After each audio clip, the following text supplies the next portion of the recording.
The World Logistics Center. Planned to be the size of about 700 football fields, if constructed, the WLC will be the largest master-planned warehouse complex in the world. That's absolutely huge. Absolutely huge.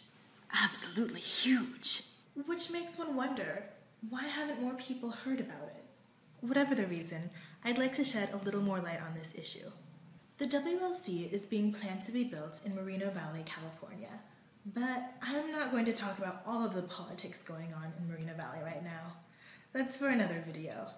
And literally, another whole video could be made just about what's going on with Moreno Valley City Council right now, just because it is such an enormous mess. There has been a ton of sketchy behavior, and I'll touch on it as it relates to the warehouse complex, but if you want to know more about it, I suggest you click on some of the links below in the About section. But anyway, back to the WLC.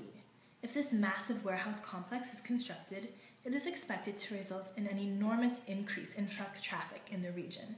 It has been estimated that 29,000 diesel truck trips per day could result from this proposed warehouse complex, producing copious amounts of particulate matter air pollution and dumping 3,000 pounds of nitrogen oxides into the atmosphere per day, not to mention other greenhouse gases like carbon dioxide. This would be in a county that already has some of the worst air quality in the nation. The proposed WLC would be located on a piece of land that used to be used for dry crops, next to the San Jacinto Wildlife Area. This is a questionable land use choice at best, in my opinion. And it would be served by Highway 60, a freeway that can barely handle its current level of traffic. If the number of trucks on this freeway were to increase so dramatically, the number of accidents would probably go up too. And of course, the trucks going to the WLC would have to be coming from somewhere. Probably a lot of them would be transporting goods from the ports. So one could expect WLC's impact to affect communities all the way from Long Beach to the Inland Empire. The Draft Environmental Impact Report, or EIR, provided by the developer did admit that this project would result in increased rates of cancer in communities along the 60 freeway. But then again, the draft EIR left a lot to be desired and is currently being revised, so we'll have to wait and see what the updated version says. Hopefully it will more thoroughly address the health effects tied to this project, like the impact of heightened exposure to diesel exhaust, which studies have linked to asthma, coughing, decreased lung function, heart attack, nausea, premature death. You get the idea. But if this proposed World Logistics Center has so many potential problems, why is it being touted as such a great thing for Moreno Valley? Well, in a word, Jobs. More jobs. Yes, jobs. We get it. And there's no question that jobs are incredibly important. Unemployment is high in Moreno Valley, and when unemployment is high, people suffer unnecessarily. But proponents of the World Logistics Center have set up a false dichotomy, or a false choice. But is it so crazy to ask for both? It is in fact possible to create jobs that don't place such a huge burden on the environment and on the community's health. And Moreno Valley has some good things potentially coming its way, with, for example, the proposed March Life Care Medical Campus and the economic opportunities that could come with a new hospital, shops, a hotel, and medical offices.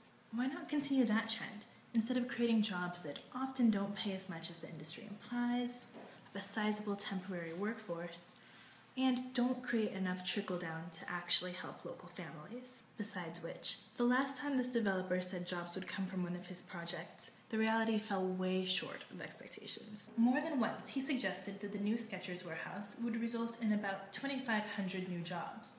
But later on, he clarified that he meant 2,500 jobs from his full vision for the area, which could include more logistics centers and more warehouses.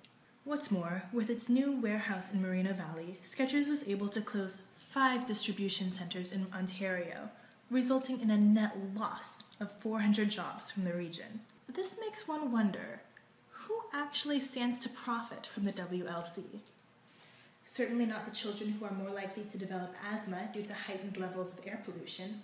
Probably not the families who want the security that comes from good jobs with reasonable wages.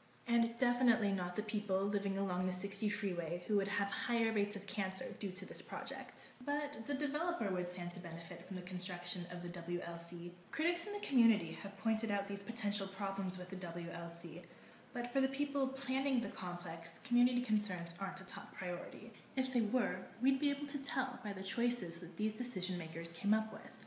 So the WLC may not create as many jobs as people would like, while at the same time doing damage to the environment and to the health of communities all across Southern California. But the impacts of this project go even beyond that. Even for people who live on the other side of the country, where pollution from this project can't reach, or even the other side of the planet, the outcome of this situation matters, because the principle of the thing has implications for everybody. The idea that people, not profits, matter most is a necessity for people everywhere to live healthy, happy lives. Whenever anyone gets away with prioritizing other things, like money or power, over the well-being of other people, it sets a really bad precedent. That is why the fate of the World Logistics Center and Moreno Valley matters for people everywhere, because it is a microcosm of the disasters that happen all over the world when people lose sight of what's really important, namely, other people,